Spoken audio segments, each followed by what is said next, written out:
Bapak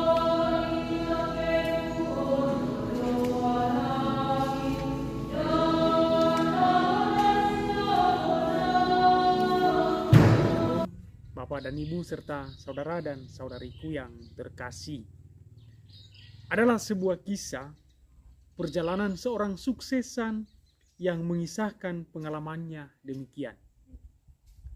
Uang tidaklah membutuhkan segalanya, akan tetapi segalanya adalah uang. Ada banyak hal yang membuat saya jatuh bangun karena uang, dan bukan hanya karena uang, akan tetapi cara pandang orang juga yang selalu buruk terhadap saya. Akan tetapi hal itu semuanya saya hiraukan, sebab bagi saya kita adalah orang yang menarik di mata orang yang memahami kita, dan juga istimewa dalam penglihatan orang-orang yang mencintai kita. Dan harus kita ingat juga bahwa kita adalah pribadi yang menjengkelkan, menyebalkan bagi orang yang penuh kedengkian terhadap kita, dan orang jahat dalam tatapan orang-orang yang iri hati kepada kita. Bapak dan Ibu, serta saudara dan saudariku yang terkasih, setiap orang memiliki pandangannya masing-masing terhadap kita. Akan tetapi, tidaklah usah bersusah payah dengan itu supaya kelihatan baik. Akan tetapi berusahalah terus melakukan kebaikan dan menjalankan apapun dengan ikhlas. Satu hal yang menjadi pegangan utama saya adalah tidak pernah meninggalkan Tuhan. Sebab Tuhan bagi saya adalah segalanya. Sekecil apapun usaha kita, ketika kita tidak pernah meninggalkannya dan melayaninya lewat sesama kita, maka limpahan rahmatnya pun selalu mengalir bagi kita.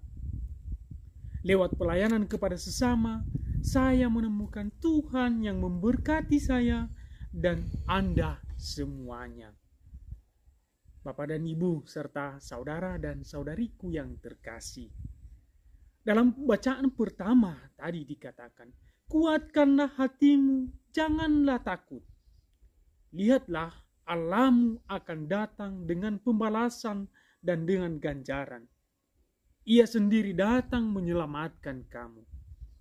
Kuatkanlah hatimu, Ia sendiri akan menyelamatkan kamu. Penyelamatan Allah hanya terjadi ketika kita percaya, menyerahkan diri kepadanya dengan sungguh dan totalitas, dan tidak setengah-setengah seperti cerita di atas tadi. Dalam bacaan kedua dikatakan kepada kita, saudara-saudaraku, sebagai orang beriman kepada Yesus Kristus, Tuhan kita yang mulia, janganlah imanmu itu kamu amalkan dengan memandang muka.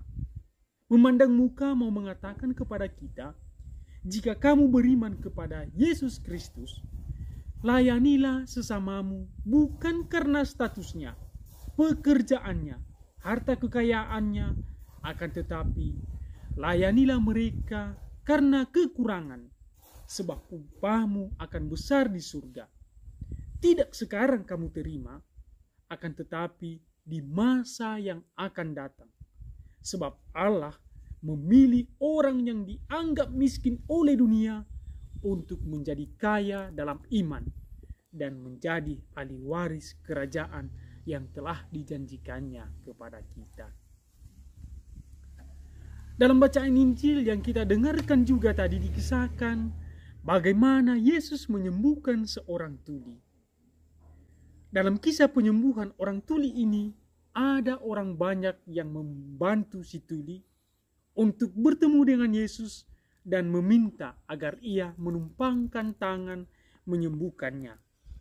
Sikap Yesus dalam menyembuhkan orang tuli itu, ia memisahkannya dari kerumunan orang banyak sehingga hanya mereka berdua sendirian yang ada di situ. Di situ terjadi penyembuhannya.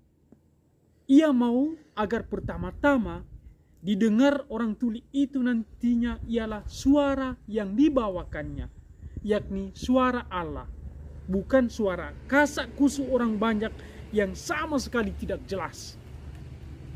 Dalam proses penyembuhan itu, Yesus menengadah ke langit, mendesah dan berkata dalam bahasa Aram, Ephata, artinya terbukalah.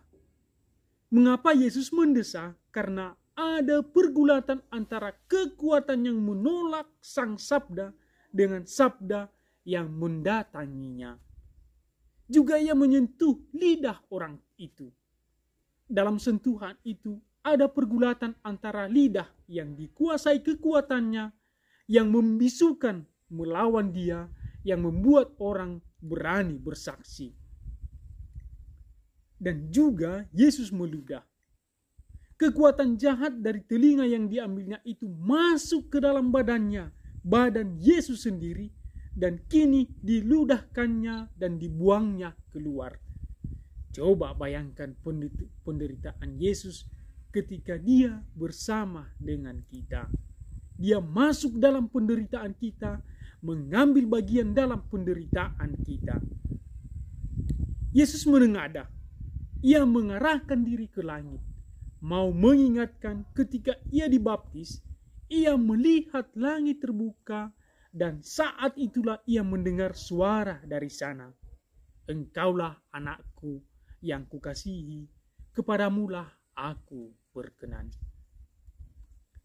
Kini ia menengadah menghadirkan kembali kekuatan perkenaan dari atas dan menyalurkannya ke dalam telinga dan lidah orang bisu itu. Peristiwa ini mau menggambarkan bahwa Yesus bukan penyembuh biasa, tetapi penyembuh yang ikut merasakan penderitaan batin dan fisik orang-orang sakit. Mungkin kita bertanya, mengapa Yesus menyuruh orang banyak merahasiakan kejadian itu? Tetapi makin dilarang, mereka malah makin memberitakannya. Larangan itu sebenarnya untuk menghimbau agar orang tidak salah mengerti proses penyembuhan yang dilakukan oleh Yesus. Bukan soal penumpangan tangan semata-mata, akan tetapi ada peristiwa iman di dalamnya. Hanya orang banyak yang menyaksikannya tidak melihat itu dan tidak mengenal siapa Yesus bagi mereka. Sehingga bagi mereka Yesus itu hanyalah sebagai penyembuh biasa yang menumpahkan tangan dan semua orang sembuh. Dan akhirnya mereka mengenal Yesus nantinya ketika diakui bahkan oleh kepala pasukan di Golgota dengan kata-kata ini, sungguh orang ini anak Allah. Bapak dan Ibu serta saudara dan saudariku yang terkasih, kita juga kerap salah memahami siapa Yesus bagi kita. Dalam konsep kita, Yesus itu adalah pemain sulap. Ketika kita meminta sesuatu bin salabin, langsung ada dan terjadi. Ketika hal itu tidak terjadi, kita mulai setengah-setengah mengikutinya dan bahkan kerap meninggalkannya. Dan akhirnya, ketika kita meninggalkan Tuhan, hidup kita menjadi kering. Akibatnya kita beriman hanya di bibir saja. Dan yang paling mengerikan lagi adalah kita seolah-olah selalu berbicara dengan Tuhan lewat doa-doa kita, akan tetapi doa-doa yang kita sampaikan hanyalah sebuah rangkaian kata yang kerap kita tidak mengerti. Akhirnya kita jatuh pada berbicara lebih banyak tentang Tuhan daripada berbicara kepada Tuhan. Kita lebih banyak berbicara tentang iman kita kepada Tuhan daripada kita mewujudkan kebenaran iman kita dan aksi dari iman kita yang sudah kita imani selama ini. Mari kita bermenung diri. Amin.